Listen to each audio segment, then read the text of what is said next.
Hi guys, I'm Amelia. This is Picasso. So today we are talking about making mistakes in dressage. I think it's super often that dressage is all about perfection and harmony and beauty, and we forget that in the training process it's not always beautiful and perfect and harmonious. Part of progressing and getting better and moving up the levels is being willing to make mistakes. So the first example that I'm going to give you relates to a video that I did last week, which I'm going to link below. And please don't forget to give me a thumbs up on my video and also subscribe. So the video below is about being effective as a rider.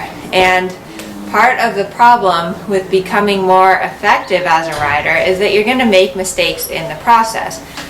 So, for example, if you are always supporting your horse with your legs, and if you say to me, well, I can't keep my horse cantering, if I take my legs away, the horse is going to break. Well, you need to take your legs off, let your horse break out of the canter, and then give them a correction to get back into the canter. So, you have to be willing to make the mistake and then kind of retrain your horse and explain to him what you want, which is that when your legs come off, he stays cantering until you give a half halt or an aid for your downward transition. Another example where you need to be not afraid to make a mistake is in teaching the flying changes. And teaching the flying changes is one of the hardest things, I think, in your dressage training.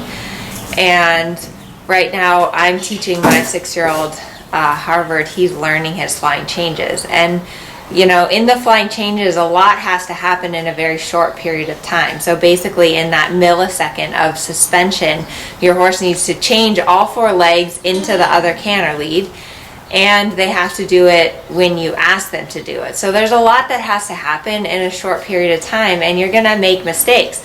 Like your horse isn't gonna change, they're gonna change in front, not behind.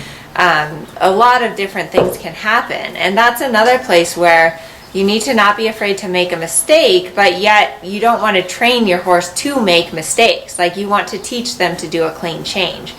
So the best way to do that is through repetition. So for example, if I ask my horse for a flying change and it doesn't work, something goes wrong, then I'm going to right away walk, get back on the canter lead that I was on, and then set my horse up again and repeat that flying change.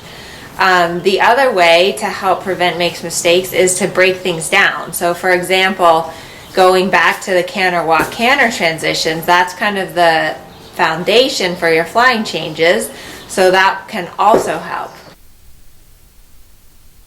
So I'm going to show you some of the mistakes that I am making and that Harvey is making as he learns the flying changes.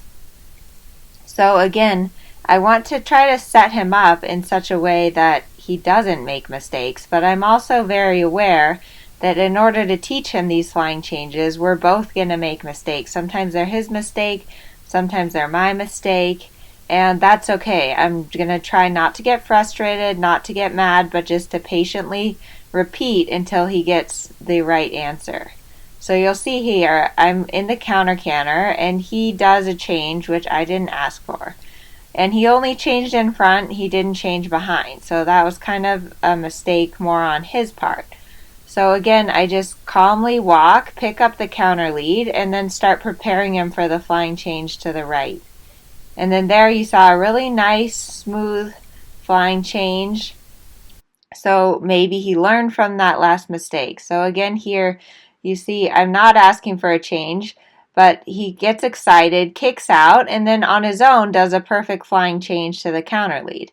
So again, I don't punish him, I just simply walk and pick up the true lead that is what I wanted, to stay on the right lead canter. It's important that when your horse makes a mistake, you remember not to punish them, but they're just not understanding what you want. I don't believe that horses ever intentionally make a mistake. And then I always want to finish with a good change. So I need to get that change from right to left. You see here again, I'm starting in the counter canter. I'm preparing him for the change. I ask for the change, and he does a nice, smooth, calm flying change to the left. And then also really rewarding. You see me pet him there with my inside hand. I let him go a little bit forward in the canter just as a reward. It's equally important that you teach your horse and reward them when they do the right thing. That's how they learn, is from the reward. But bottom line, guys, is don't be afraid to make mistakes, because you're gonna make mistakes in the training. Things are gonna happen, things are gonna go wrong, and that's okay. You have to be willing to make the mistake, and then you have to educate your horse afterwards about what it is that you actually wanted.